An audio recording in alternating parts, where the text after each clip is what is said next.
Pero vámonos a lo que nos interesa. Vamos a hablar de la actualidad. Vamos a hablar también de un nuevo libro que sale a la venta.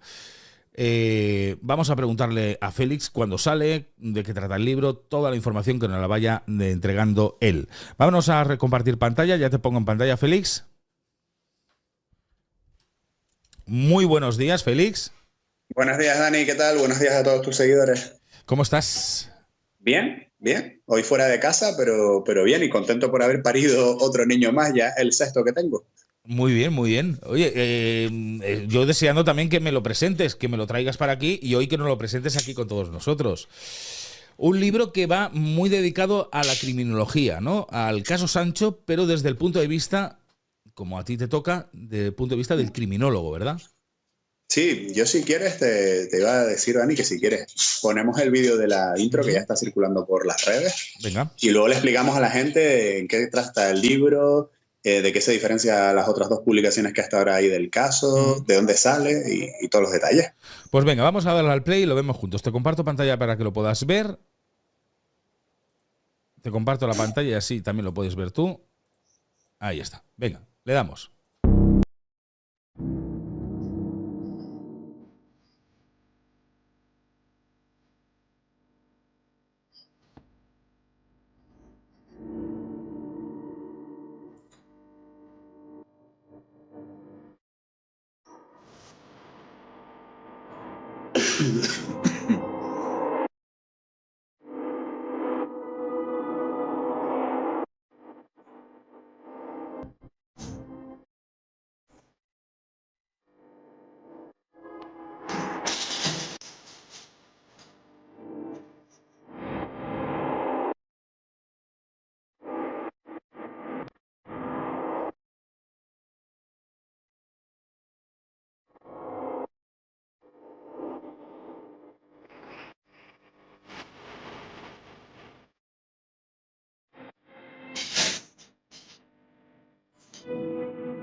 A ver, dan ganas de tenerlo, ¿eh? Sobre todo también las ilustraciones. A mí esas ilustraciones me encantan. Ya me habías pasado algunas, sobre todo la de la que aparece Daniel Sancho haciendo el mataleón a Edwin. Y esas ilustraciones me alucinan. Pero hay muchísimas preguntas que te queremos hacer, que nos expliques bien de lo que va a tratar, porque como bien sabes, salió el libro de Triumph, salió el libro de Joaquín Campos y ahora aparece el tuyo.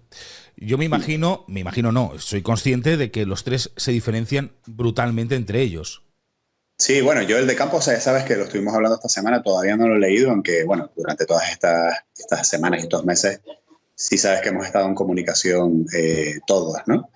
Mira, sí, ahí tenéis la portada del libro. Por cierto, las ilustraciones magníficas de mi ilustrador forense, Sergio Hugo Castro, desde Argentina, que ha ilustrado prácticamente la totalidad de mis libros y muchos informes que he entregado de los juzgados donde a veces recreamos lo que son las reconstrucciones de los crímenes, ¿no? O ponemos esquemas en determinado tipo de cuestiones.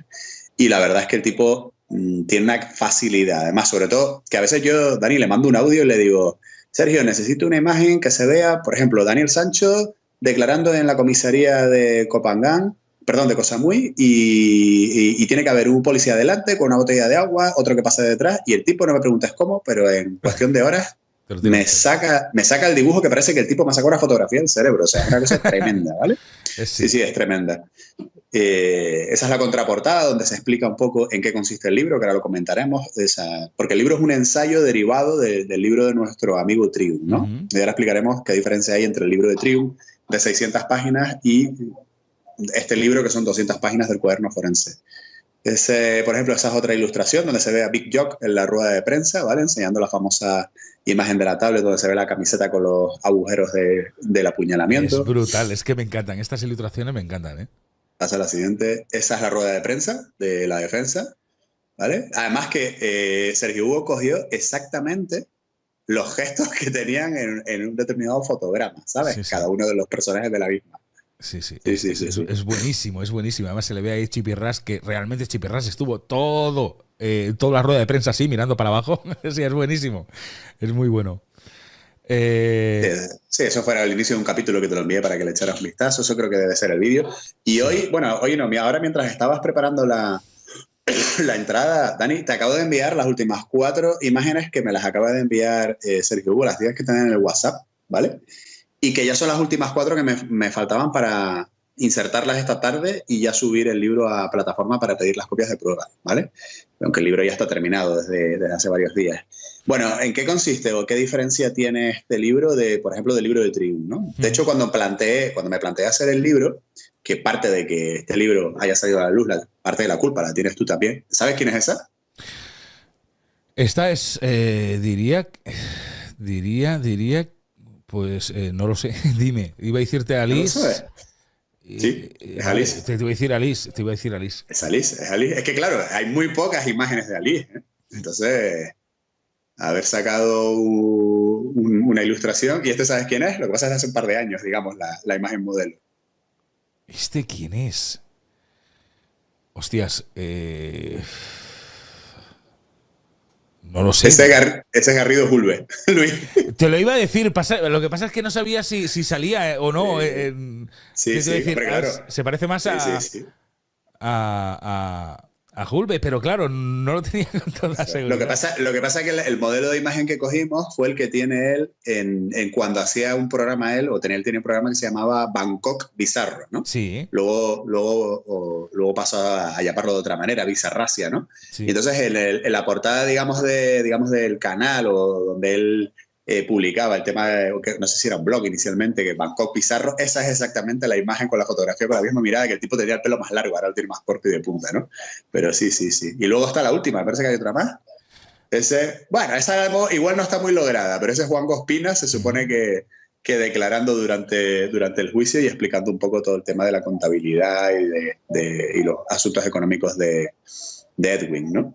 Pero... y esa es Esther Llanes, ¿verdad? Que también teníamos ¿verdad? Una imagen de Esther. Sí, para uno de los capítulos, que evidentemente también se habla de los WhatsApp de Nilsson y demás. Entonces, para que la gente lo entienda, Dani, cuando yo empecé con este asunto, que la culpa la tuviste tú, de hecho en la introducción del libro está explicado, y en los agradecimientos del equipo que formamos con Ramiro, con Lesmes, que de hecho hablé con Lesmes y dije, Lesmes, dime tus apellidos porque no lo sé y te tengo que mencionar en el libro y tal. Y él no sabía de qué libro era y tal. Vale, ya me dirás.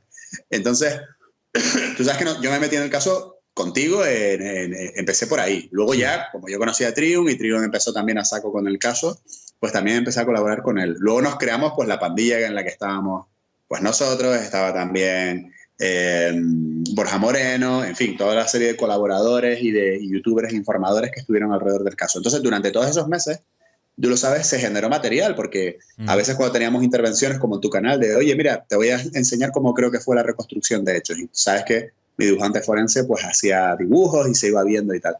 Entonces, a mí lo que se me ocurrió al final, cuando ya prácticamente había sido leída la sentencia, es que todo ese material, de alguna manera, pudiera estar a disposición de la gente y fuera acompañado de un análisis desde el punto de vista técnico, ¿no? Y lo primero que hice, evidentemente, fue hablar con Trium, ¿no? Y se lo planteé. Digo, mira, Trium, tú eres el abanderado en este asunto, eres el tío que más ha controlado el caso de Daniel Sancho, eres el primero que ha sacado un libro denso de 600 páginas que me lo tuve que leer en 4 o 5 días. Digo, y mi idea es hacer esto, pero antes de hacer nada, quiero saber qué opinas, si a ti te parece bien, si crees que no. Y fíjate que si hubiese sido otro, posiblemente Trium me hubiese dicho, joder, pues otro libro sobre lo mismo, y entonces ¿qué vas a hacer? ¿Un refrito de mi libro? O sea, él podía haber pensado de esa manera egoísta, y al contrario, su respuesta fue, que además la tengo grabada, me dijo, Félix, no se me ocurre a nadie mejor que tú para el planteamiento que me estás haciendo. Y si necesitas mi ayuda, pues cuenta con ella y tal. Y tal fue así que él me facilitó algunos datos que yo necesitaba y que no tenía, hizo el prólogo, etc. Entonces, digamos que hemos cogido todo el libro de Trium, que son 600 páginas, más un montón de cosas que pasaron alrededor y después de que Trium publicó el libro, y lo que hemos hecho es un análisis donde hemos separado por áreas cada una de las historias que pasan, ¿no? Por ejemplo, al principio del libro yo resumo el caso en 3 páginas, que es lo que ha pasado en general, ¿no? Para personas que no conozcan el caso o que tengan una idea por encima. Y a partir de ahí, por ejemplo, empezamos las autopsias de las partes del cuerpo y el hallazgo de los restos. Entonces hay un capítulo donde, en ese mismo capítulo, se habla de las partes del cuerpo que se recuperaron, de cuál fue el resultado de las autopsias y qué dijeron los médicos forenses ya durante el juicio. O sea, doy un salto en el tiempo y le doy toda la información directamente al lector. Trium, por ejemplo, le empieza haciendo, digamos, es más cronológico, de que te va contando toda la historia a nivel más, digamos, como si fuera un documental, ¿no? Por episodios de todo lo que va sucediendo. Yo te doy toda la información técnica junta que es importante. Hay otro capítulo, por ejemplo, dedicado a los testimonios de Daniel Sancho. Triun en su libro, en diferentes momentos, entremezclados con otros episodios, te va explicando los testimonios de Daniel. Pues yo lo que hago es que junto en un mismo capítulo todos los testimonios, se hace un análisis y se hace una comparativa de en qué momento cambia de opinión, en qué momento añade cosas, en qué momento resta cosas, etc. Otro capítulo, por ejemplo, dedicado al análisis de la ropa. Otro capítulo dedicado a las herramientas. O sea, es que eso es algo que en el libro de Triun es complicado de entender. ¿Por qué? Porque ¿cuántas herramientas o cuántos cuchillos se utilizaron? ¿Cuántos se recuperaron? ¿Qué pruebas genéticas se hicieron y qué resultados obtuvieron?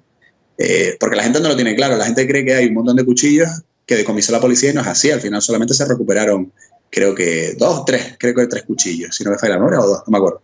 Tengo que volverlo a revisar, ¿vale? Todo lo demás son cuchillos que se sacan, o la sierra, de reproducir el ticket de la compra de Daniel, ¿vale? ¿Qué compras en cada uno de los supermercados? Hay cuadros, resumen, hay diagramas de flujo donde se explica cómo fue la investigación policial de una manera sintética y el lector enseguida sabe cómo el día que Dani entra por la puerta de la comisaría de Koh Samui, ya la policía sabía quién era y quién era Edwin y que posiblemente los restos que se habían encontrado eran de Edwin. Pues todo eso está explicado con diagramas de flujo. Las cámaras de seguridad, por ejemplo.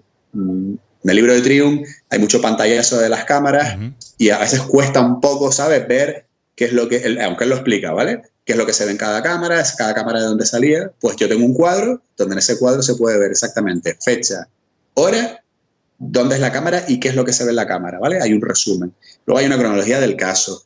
Hay un cuadro sinóptico al final, Dani, donde están el nombre de todos los personajes que han intervenido en esta historia, con una explicación de quién es cada uno. Por ejemplo, estás tú, ¿sabes? Bueno. O están los youtubers, o están técnicos, o está pues el nombre de la señora que encuentra la bolsa de basura primera con la primera parte del cuerpo, para que el lector también en algún momento, si ve un nombre, se va directamente a esa parte y sabe quién es cada uno, ¿vale? Entonces es un análisis. Luego está, que me parece súper importante, la reconstrucción que nosotros hacemos del crimen, que no es la contemplada en la sentencia, porque yo creo que todos sabemos que el juez, digamos, al final se arma la sentencia en función de cosas que admite Daniel, pero que muchos sabemos que hay cosas que se dejó en el tintero porque no le interesaban. Entonces, en base sobre todo a las apreciaciones de Borja Moreno, el forense, hacemos una interpretación de lo que creemos que realmente sucedió, en qué momento y demás. El móvil del crimen. Hay un capítulo dedicado solo al móvil del crimen. ¿Cuál es el verdadero móvil del crimen?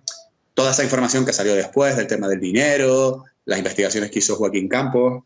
Hay un capítulo dedicado al perfil de Daniel, donde se analiza con claridad el perfil de Daniel. Otro donde se analiza con claridad el perfil de Edwin.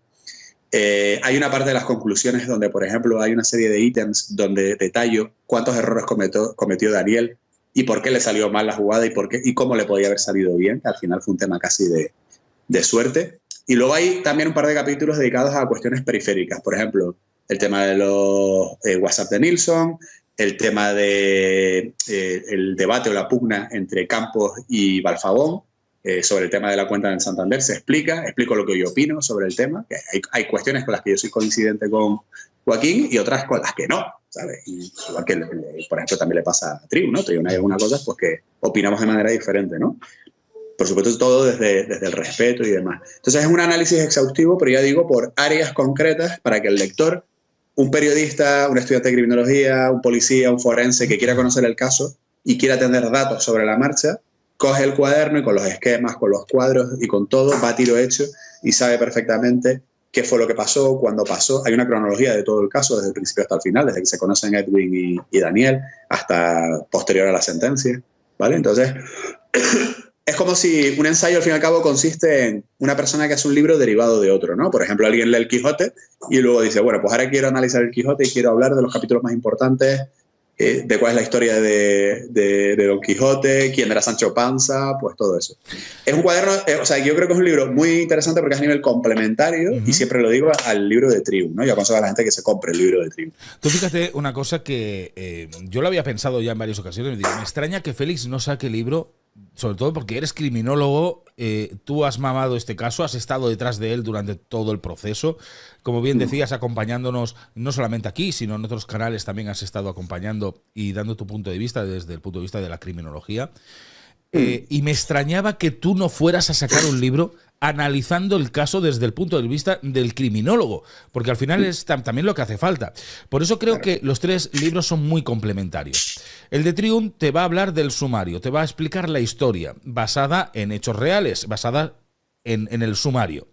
Luego viene Joaquín Campos, que es una investigación paralela a todo el caso, y luego viene el tuyo, que es el análisis de lo que realmente ocurrió desde el punto de vista del criminólogo. Técnico, de la ciencia forense, sí. Exacto. ¿Vale? Entonces, yo creo que son los 3 libros complementarios, los 3 libros se tienen que comprar y se tienen que leer porque da puntos de vista totalmente diferentes. No quiere decir que tu punto de vista vaya a diferir muchísimo del de Trium, no, pero tú vas a profundizar. Son complementarios. Exacto. Tú vas a profundizar en la ciencia. ¿Por qué lo hizo? Claro. ¿Cómo lo hizo?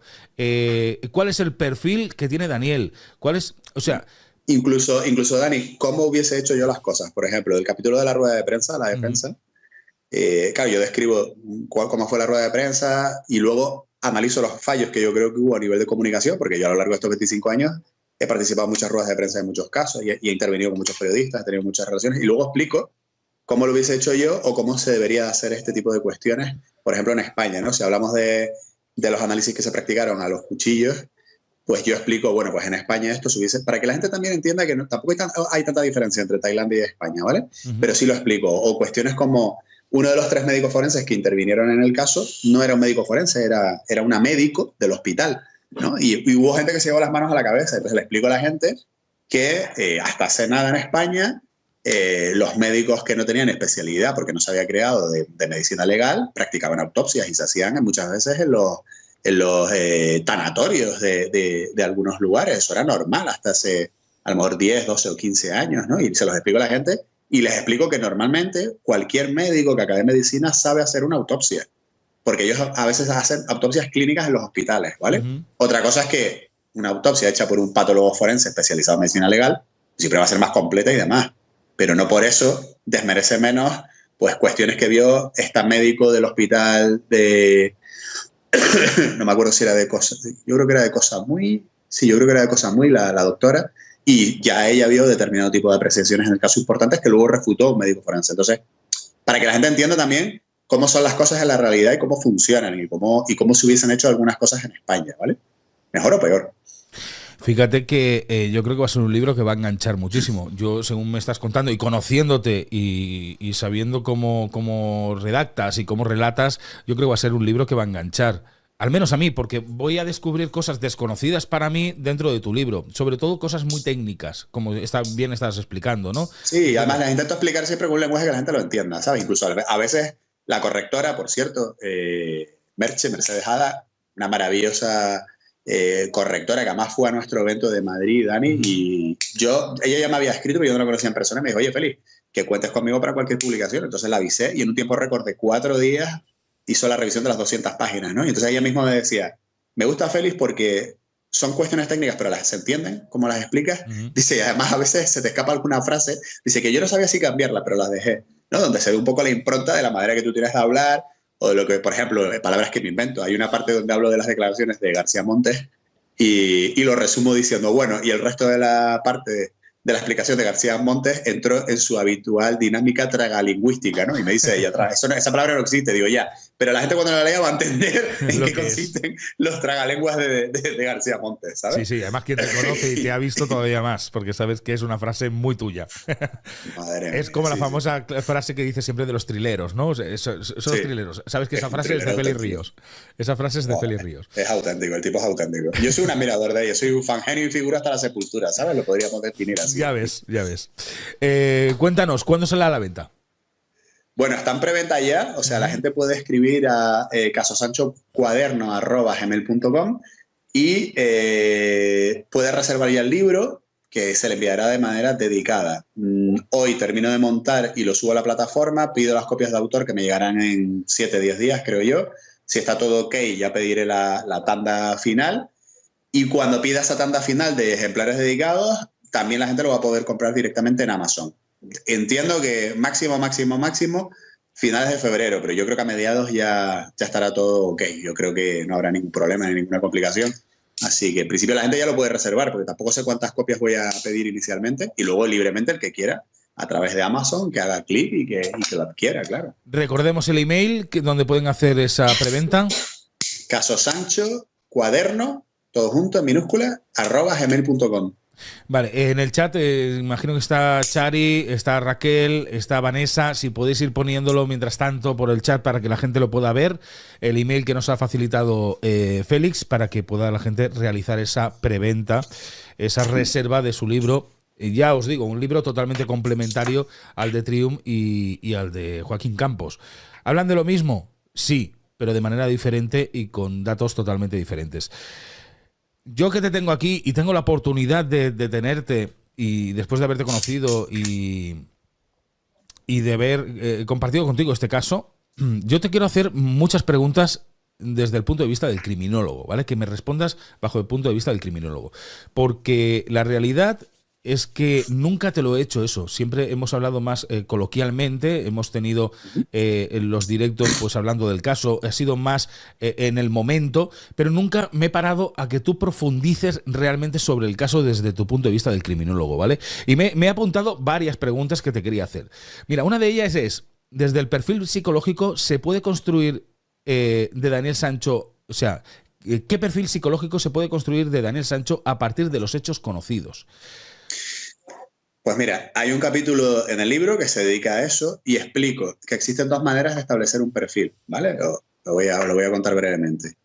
Tú a veces cuando llegas a un escenario y no sabes quién es el autor, a través del perfil de la víctima, a través del escenario y a través de la reconstrucción de que tú haces de los hechos, puedes esbozar detalles del perfil del agresor. No solamente el perfil psicológico, puedes saber si es una persona que ha matado por odio, que son cuestiones emocionales, puedes saber si es un tipo alto, si es bajo, si tiene coche, si es un tipo fuerte, si es diestro, si es zurdo, en fin, si es rubio o no, si ha dejado un pelo en el escenario. O sea, construyes un perfil que va más allá de lo psicológico, ¿vale? Esa es una manera de establecer un perfil. La otra manera de establecer el perfil de manera complementaria es cuando ya tenemos identificado al autor, como en este caso ocurrió, pues a través de otros datos que puedas conseguir, a través de entrevistas a familiares, a conocidos, sus redes sociales, publicaciones, actitud que veas durante el juicio, actitud que veas durante la reconstrucción, etcétera, complementas aún más el perfil. Y yo lo hice en este caso.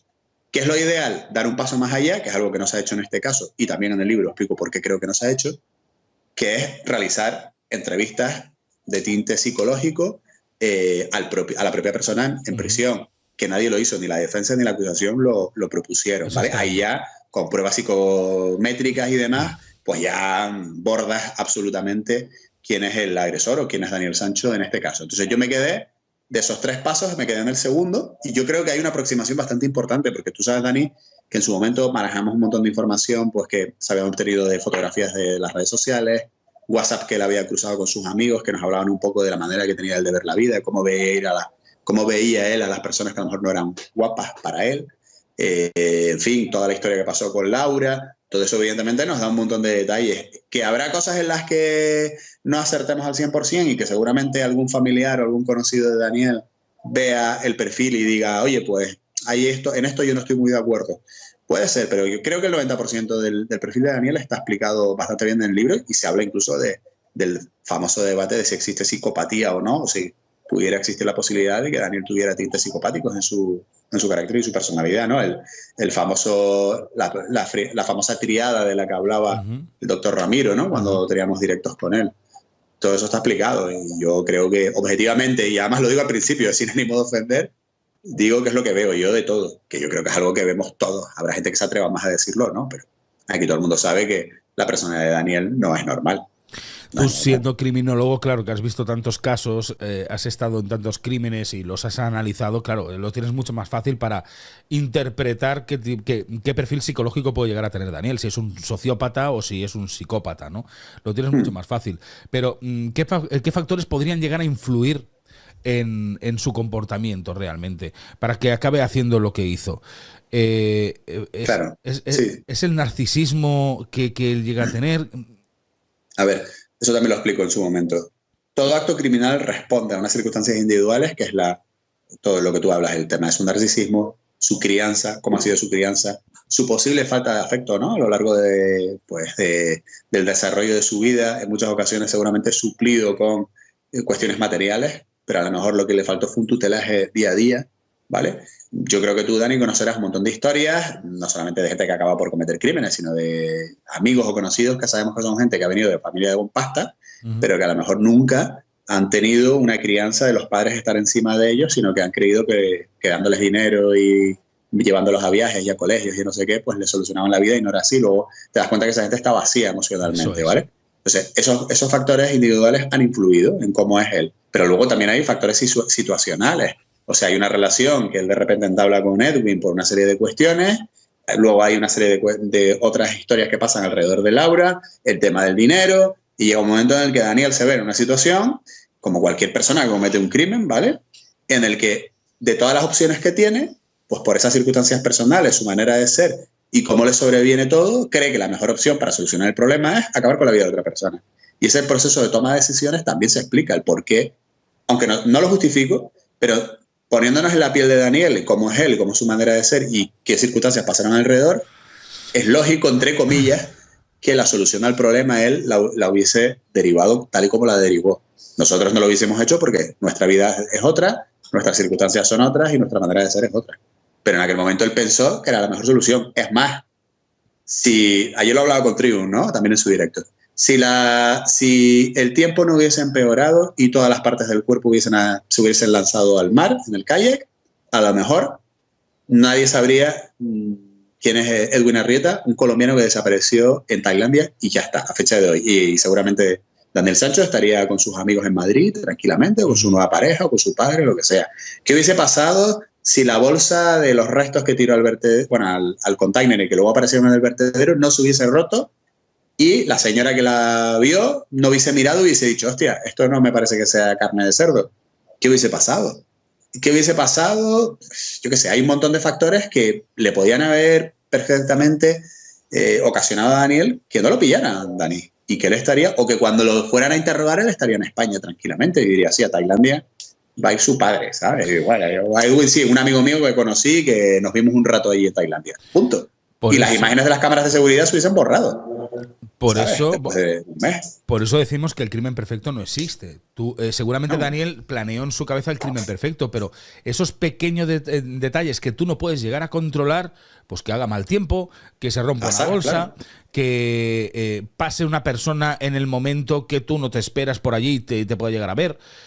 Deja de existir ese crimen perfecto, porque en cualquier momento puede suceder algo que tú no puedes llegar a controlar. Pero claro, sabiendo todo lo que sabemos, Félix, entendiendo que el crimen fue premeditado porque sabemos que compró las herramientas un día antes y lo dejó todo preparado para cometer el crimen, ¿crees que es todo premeditado o hay algo de impulso, algo de improvisación dentro de este crimen? Todos los crímenes, Dani, no existen los crímenes absolutamente premeditados ni los crímenes absolutamente improvisados. Siempre nos movemos en la línea, en unos márgenes más hacia un lado o más hacia otro, pero nunca estamos en los extremos. Entonces, ¿Daniel lo tenía premeditado? Sí. ¿Hasta qué punto contempló todos los detalles o en qué momento tomó la decisión final o cambió algo en el desarrollo de esa premeditación una vez ya empezó a quitarle la vida a Edwin? Pues no lo sabremos, pero es un crimen que sobre todo está muy premeditado. No hasta el extremo, porque hay cosas que al final, como ya viste, pues tuvo que improvisar, no tenía un plan B. Oye, ¿qué pasa si el mar se pone malo? ¿Qué pasa si lo alquilan el kayak? ¿O qué pasa si Edwin entra en la habitación? A lo mejor resulta que yo tenía pensado plastificar la habitación y nada más entrar, darle un golpe y dejarlo fuera de combate, pero luego a lo mejor después de comprar las bolsas me confié y dije, mira, yo ya lo entraré para adentro y luego ya veremos lo que pasa y ya limpiaré, ¿no? O sea, al final, todo ese tipo de cuestiones es relativa, ¿sabes? Es relativa. Pero evidentemente en este caso la balanza se inclina muchísimo hacia el lado de la premeditación, tal y como se demostró además en la sentencia, en el juicio. Y también creo que hay un capítulo, no sé si es un capítulo específico solo, o dentro de un capítulo hay una parte en la que hablo de todos los elementos de premeditación que además en varias ocasiones los tratamos en los canales, ¿no? Y hice incluso un vídeo específico sobre el tema. Sí, por eso te decía que creo que todos somos conscientes de que fue un crimen premeditado, todos somos conscientes y todos lo tenemos bastante claro, pero siempre te queda esa improvisación, ¿no? Porque yo cuando intento empatizar con una situación de este tipo y me intento poner en el perfil del criminal, decir, a ver, yo no puedo controlar cada minuto, yo no puedo controlar cada circunstancia o cada zona en la que yo estoy ejecutando.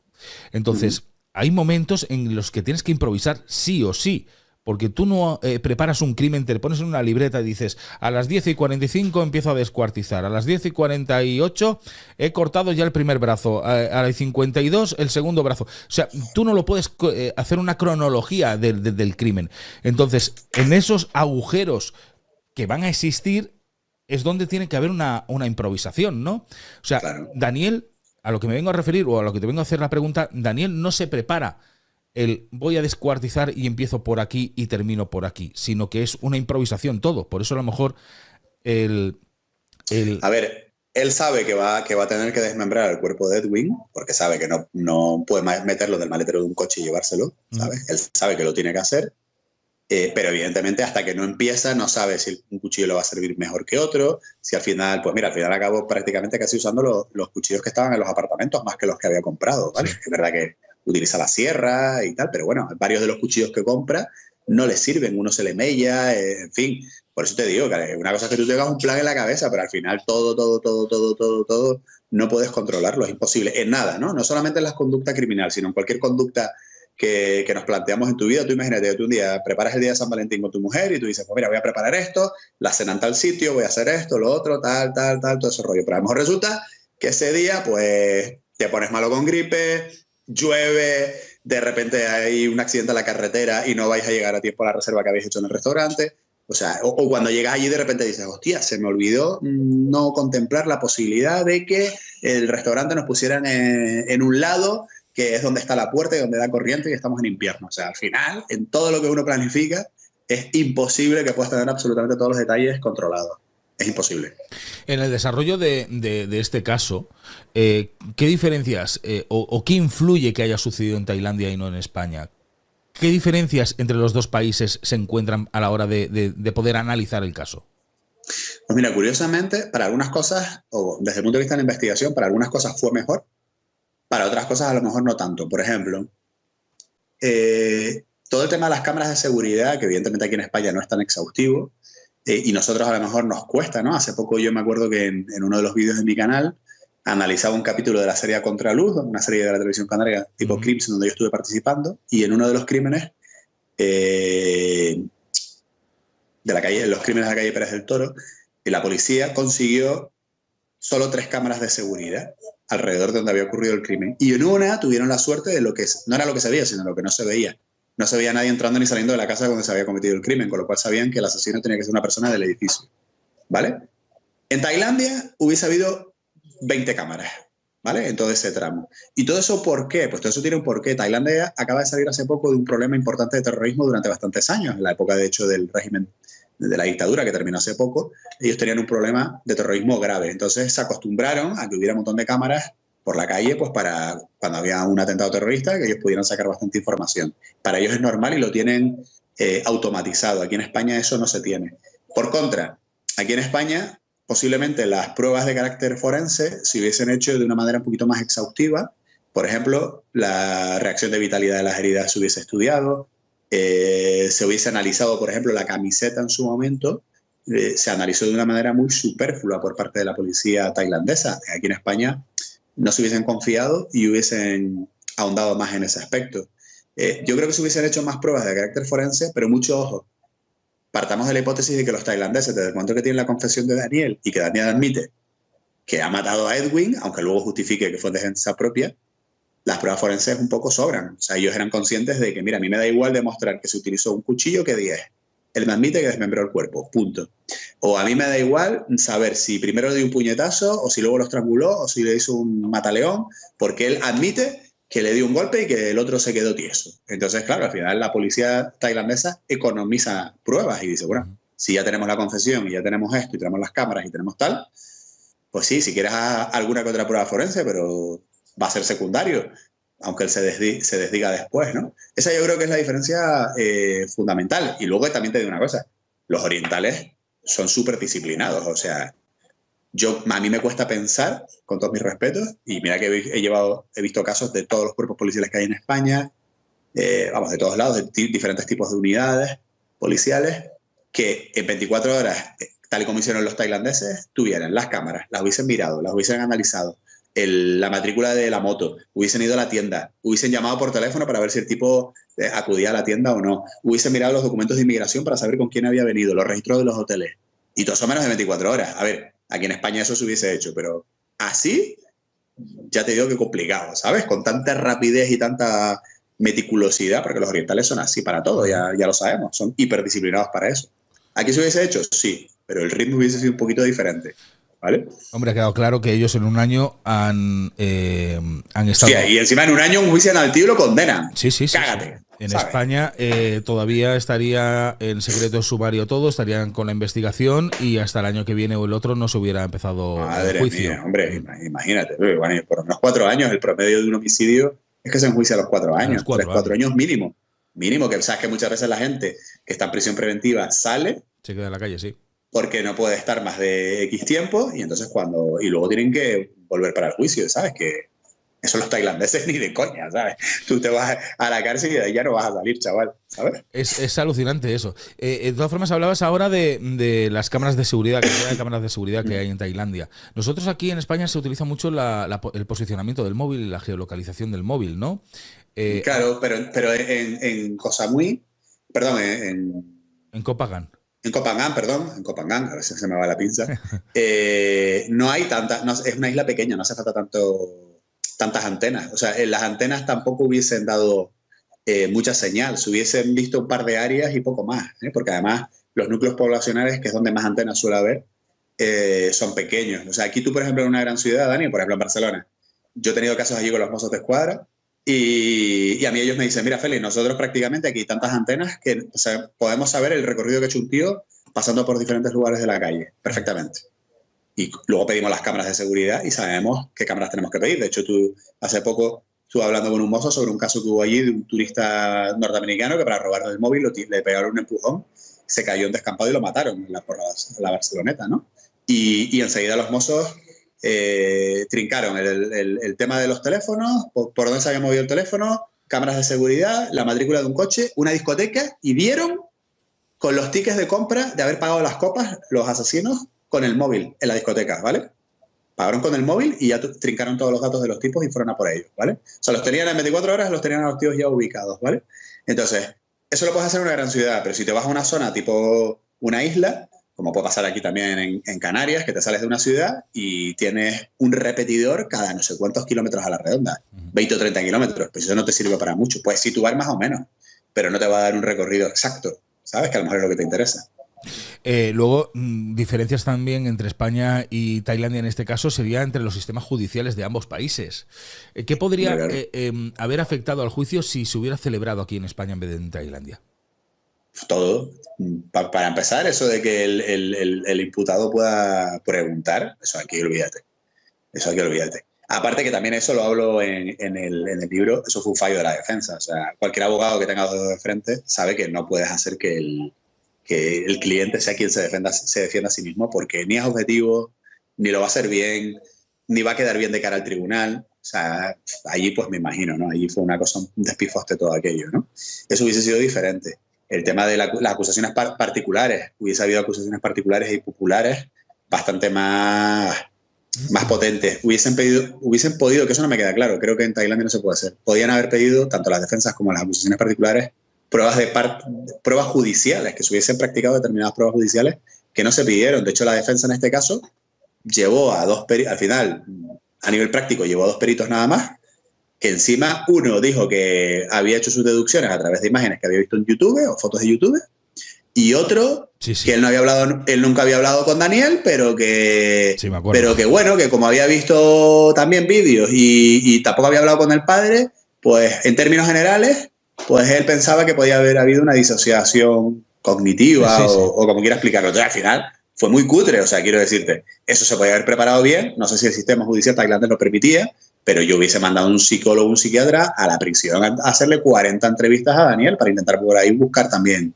alguna cosa, ¿sabes? Y el médico forense, pues hubiese pedido que le dieran todas las fotografías y si no, pues si había partes que todavía no se habían entregado a la familia, que pudiera examinar las partes del cuerpo que ya habían examinado otros forenses para tener pruebas más objetivas, porque por ejemplo ya sabes que el forense habló de una serie de daños en no sé qué zona de la que no había fotos.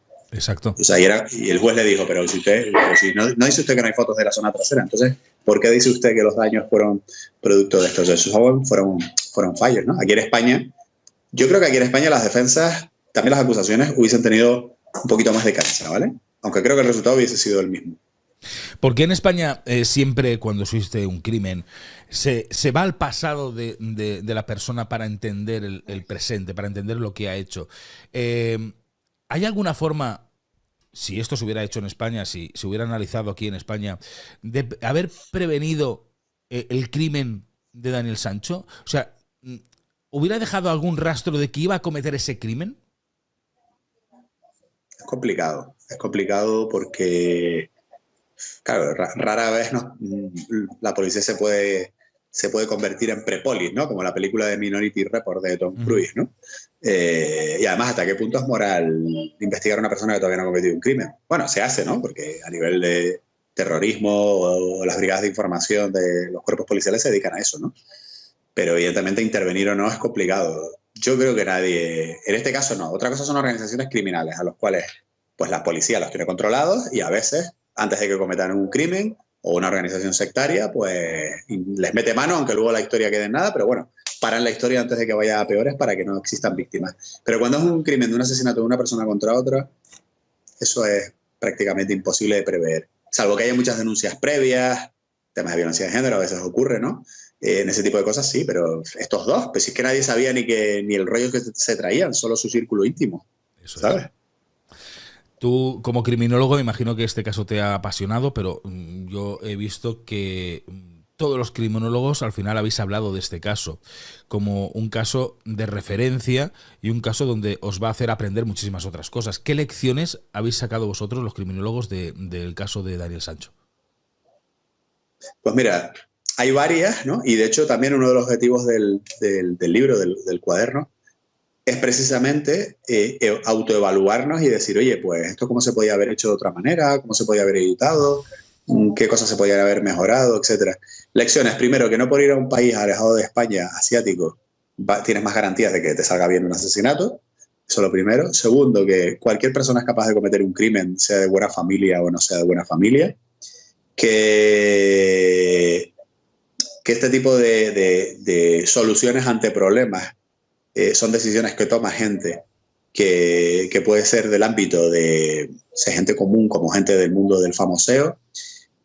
¿Cómo no se debe de llevar una política de comunicación de un caso si eres un familiar de la defensa? Creo que esa es una lección que también hay que aprender.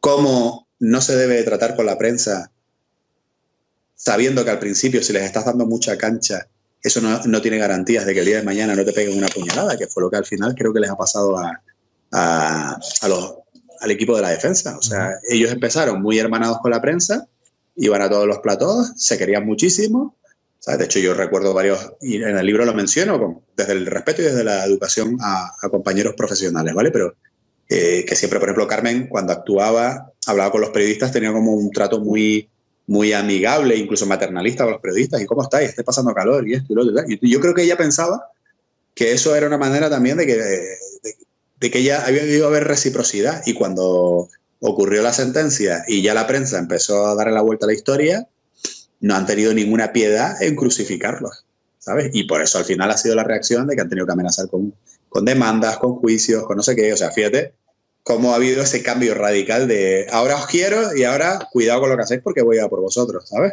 Entonces eso yo creo que también lo han aprendido gente. Yo eso ya lo conocía porque yo llevo ya 25 años y yo me fío de 4 periodistas, nada más. Del resto los trato con respeto y con distancia, punto. Del resto no me fío, ¿vale? Claro, al final te pueden acabar traicionando. Y muchas más cosas, claro. Pero es que es su trabajo, ellos tienen que vender. Sí. Es que es así. Son negocios, no es nada personal, ¿no?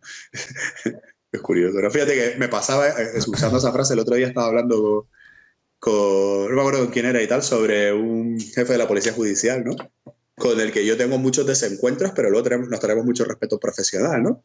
Y una vez me intentaron hacer una jugada, me intentaron hacer la cama, como digo yo, y tal, y quitarme de un caso, y la familia al final le dio la vuelta a la tortilla, y poco menos que a los que quitaron del caso en este caso eran los guardias civiles, ¿no? Y yo me acuerdo que yo decía, hostia, el jefe de la Guardia Civil tiene que estar cabreado porque le ha salido mal la historia, ¿no? Pero al final yo me acuerdo que digo, pues si me dice algo la próxima vez que nos veamos, que nos tenemos que ver por otros asuntos y tal, le voy a decir, mira, no te lo tomes como nada personal, son solo negocios. O sea, igual que yo no, claro, igual que yo no me tomo a nivel personal que me queréis quitar del medio, porque para nosotros es más cómodo trabajar si la presión de un tío que está asesorando a la familia de la víctima, pues para mí, pues tampoco es nada personal y darle la vuelta a la historia y que la familia diga, bueno, a partir de ahora cualquier cosa que queráis hablar con nosotros, primero con Félix el criminólogo, ¿sabes? Entonces, bueno, pues son cosas que uno aprende con el bagaje, con el tiempo. Yo cometí errores, seguramente como le habrá pasado a Carmen y a Ramón últimamente, pues yo al principio cometí un montón de errores hace 25 años. Algo he aprendido a base de hostias.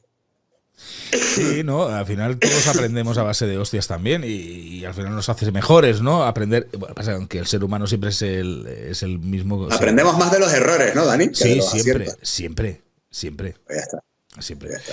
El acierto es un mal consejero para seguir haciendo. Caso Sancho, cuaderno criminológico de Félix Ríos y prólogo de Triumph Arts. El libro a partir del mes de febrero ya estará disponible, pero ya pueden realizar su preventa, ya pueden realizar la preventa. Recuérdanos otra vez el email. casosanchocuaderno@gmail.com. Ya podéis hacer la reserva para la preventa y con ejemplares dedicados. Así que el que esté interesado, que se dé prisa, porque no sé cuántos voy a pedir para el autor en la primera tanda, pero... Y ahora, y por supuesto, en cuanto tenga el tuyo, nos vamos a ver antes en Barcelona, Dani. En Tarragona, pero no creo que tenga... Igual de repente en esa fecha tengo ya lo que es ¿cómo se llama? La versión beta. Y te regalo... Ay, te pierdo, Félix. Te he perdido. Le ha dado a espera, Félix. Le ha dado a la espera. A ver si podemos... Le ha dado a la espera. Creo que habrá sido sin querer. Pero bueno, vamos a intentar recuperarlo. De mientras tanto me paso a cámara principal mientras intentamos recuperarlo. Porque se ha puesto en espera. Voy a escribirle y voy a decirle, Félix, ¿estás...? Ahora. Me entró una llamada. Ah, vale. Por eso, porque estabas en espera. Vale, vuelvo otra vez a cámara principal.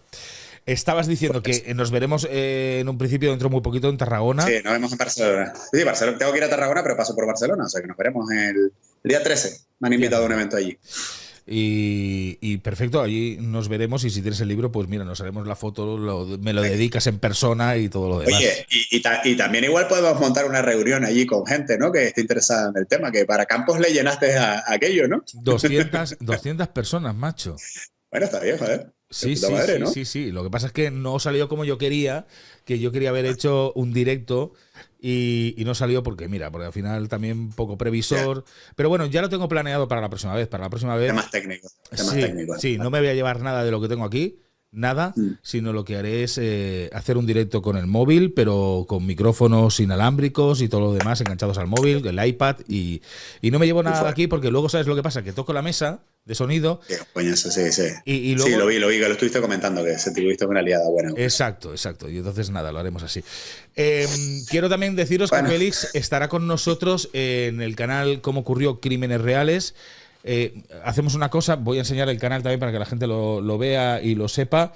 Estará con nosotros porque vamos a tratar un caso que es tremendo, es tremendísimo. A ver, comparto por aquí para que la gente lo pueda ver. Aquí lo tenéis. Dani, mientras lo enseñas, voy solamente un segundo a ver el WhatsApp, ¿vale? Venga, perfecto. Por si me están dando la brasa. Venga. ¿Cómo ocurrió Crímenes Reales? Espera que lo hago bien. Por aquí. Ahí lo tenemos. ¿Cómo ocurrió Crímenes Reales? Donde vamos a analizar el caso de Angie, que tremenda el caso que nos rodea con Angie. Acabó con la vida de una amiga aquí en Barcelona de una manera muy llamativa y también había acabado con la vida de su expareja, con la vida de su pareja en aquel momento en las Islas Canarias. Angie. ¿Y quién estuvo analizando este caso? ¿Quién reabrió el caso? Félix Ríos, así que estará con nosotros analizando el caso de Angie en un directo que haremos para acabar de analizar todo. Primero tendréis el documental y luego Félix Ríos en directo analizando el caso. Pero tenéis más casos, tenéis el crimen de la golosina, tenéis el crimen de la cabeza, el caso de Lucio Dupuy, las gemelas asesinas, que es un caso también tremendísimo, el de Eva Blanco, el crimen de Seseña, el caso Fourniret. Bueno, tenéis muchísimos casos que van a hacer la delicia de todos los amantes del True Crime. Así que ¿cómo ocurrió Crímenes Reales? Y esta semana, o la semana que viene, cuando lo tengamos todo listo y preparado, con Félix Ríos analizando el caso de Angie. Muy bien. Félix, Un placer que nos hayas acompañado. Un abrazo y gracias a ti por dedicarme un hueco para poder promocionar el libro. Pero te digo una cosa, a ver si podemos, aparte de lo que hagamos en cómo ocurrió, a ver si un día puedes estar aquí, porque tengo interés en tener contigo un tipo podcast, pero hablando de criminología, no hablando de un caso concreto, sino de criminología. ¿Vale? Porque lo miramos. ¿Vale? Sí, te digo, en estos días, y si no, también luego tengo que volver otra vez por un caso que estoy revisando en Granollers, tengo que volver otra vez a Cataluña. O sea que, si no en este viaje, en el siguiente, cuenta con ello, claro. Y si quieres, preparamos algo también para que esté la gente y todo lo demás y podamos pasarlo bien. Sin problemas, y nos echamos algo mientras tanto. Eso es. Cuídate mucho, venga, amigo. Un abrazo, Dani. Continúa con tu gente. Un abrazo. Y chao. Mucha suerte en el libro, ¿eh? Que vaya todo muy bien. Gracias. Cuídate. Chao. Hasta ahora.